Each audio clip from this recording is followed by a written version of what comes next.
And I heard a loud banging on the door. For a second, I thought it was my neighbor, but I know he knows better than that and would have told me it was him. He started screaming and jiggling the handle for me to let me in, saying, you know, baby, it's okay, we'll be okay. And I have no idea who this man was. So I looked through the peephole and I saw it was definitely no one I knew. So I latched the top lock and then I went back, called 911 while I was on the way to the back of the house where we keep the gun.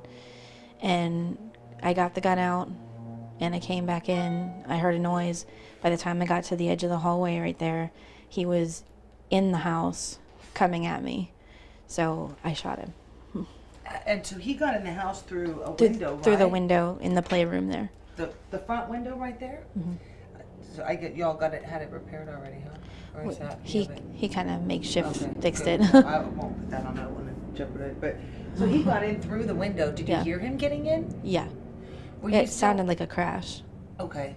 Were you still on the phone with 911 when you shot him? I was on the phone the whole time with 911. What were they telling you? Did you tell them this man's in the house now? Or? Yes. I initially said there's someone trying to get in my house. Uh-huh. And then when I came back in, I think I said he's in. And then that's when I shot him. And then I told dispatch. And, yeah.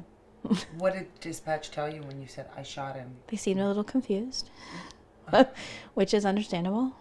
And, you know, so I repeated it and told him what happened. And then it wasn't too much longer by the time the cops got here.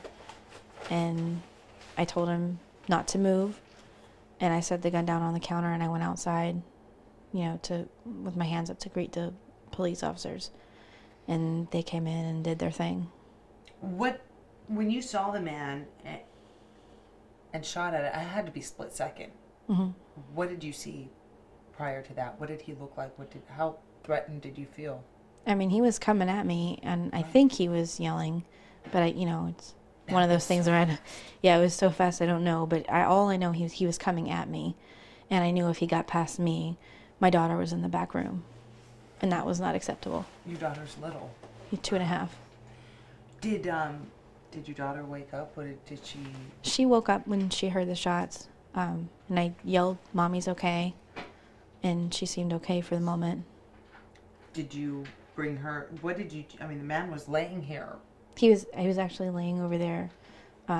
He was that far in. He was over there, and they took me out on the front porch, and when the next officer showed up, I asked him if he could go check on her, and he went in there with her, and he was really, really great with her. He stayed in there until they got him out, and once they got him out and everything else, he brought her out to me. Okay.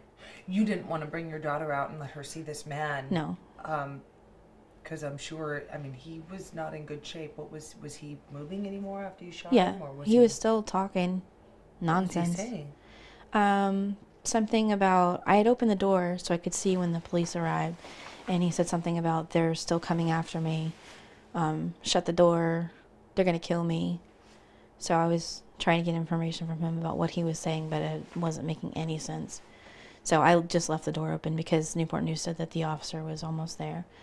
And then when they got there, I just went out. You think about the moments of, I mean, you having to pull the trigger, the man being in the house, but that had to be a strange situation, the window of time between after you shot him and before the officers got here.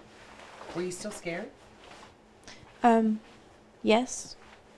But I also knew that I had neutralized the threat, so he wasn't going anywhere. He was just kind of laying there and rolling around a little bit, so.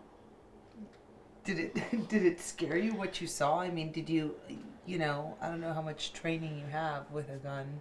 Well, I've been in EMS for almost 10 years, and I was a dispatcher as well. Okay. And, he's a police officer. He's been a police officer for over 10 years now. So, I'm no stranger to guns. We go to the range. He wants to make sure that, I'm comfortable with guns and that, I know how to use them. And we're very, very big on gun safety. And because you've got a little one in the house as well. Yes. So we have a gun safe and everything else. And, you know, it's one of those things that he always kind of trained me for and hoped that I never ever had to use. But, you know, because of it, I knew what I was doing and I felt comfortable doing it to protect us. Have you gotten an update on this man? What his condition is at all? No. Are you fearful of any retaliation or anything like that? No. I mean, you were protecting your home. Yeah. Your child. Yeah, I'm not. I don't feel as though I wasn't in the wrong, you know, doing whatever I did because it was just to protect me and my daughter. And so, you know. But you didn't know this man at all. I mean, you No. knew that you didn't recognize him when No. you looked through and when you saw him in your home. Not at all. Not anyone you knew. Mm-mm. You have no idea what he wanted. No. Or what he would have done. Yeah, all I knew he was in my house and he was coming at me. Obviously, this is something you never had to experience before, but you've had the training, fortunately. How long have you trained for, you know, on 8 years. we don't go to the range as often as, you know, we'd like to, but we do go to the range probably at least once a year. Uh-huh. And we practice with targets and things like that, and, you know, obviously gun safety.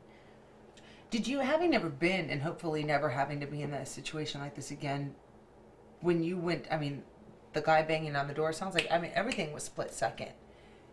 The amount of time it took you to get the gun out and be prepared and fire that shot, did it go as quickly as you thought it should have? I mean, you can't really hesitate once you show that gun.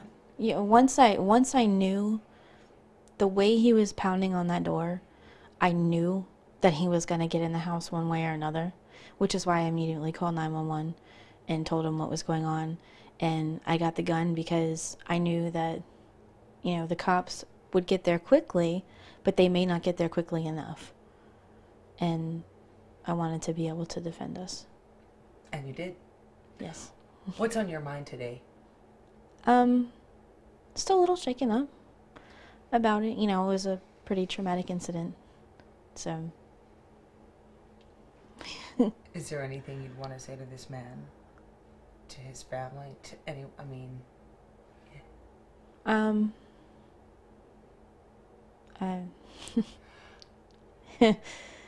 You know, I don't understand why people feel the need to do things like that, but that's just, it happens all the time, unfortunately.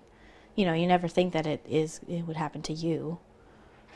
But, you know, that's why, you know, being in public safety for so long, you know, we're aware of, you know, it can happen to anyone. It can happen to anyone. It can happen to us. Just because we know how to protect ourselves doesn't mean that we're immune to the situation. Grateful today for the training you've had, I'm sure. Yes, very. Would you recommend it to other women out there, anyone really? Absolutely. I mean, absolutely. It's, you know, I don't know what the way that he was coming at me and the way that he was acting made me think, you know, possibly, you know, drugs or something along those lines. And what a lot of people don't understand is when people are that high on drugs that they, you know, you just don't know what they're going to do.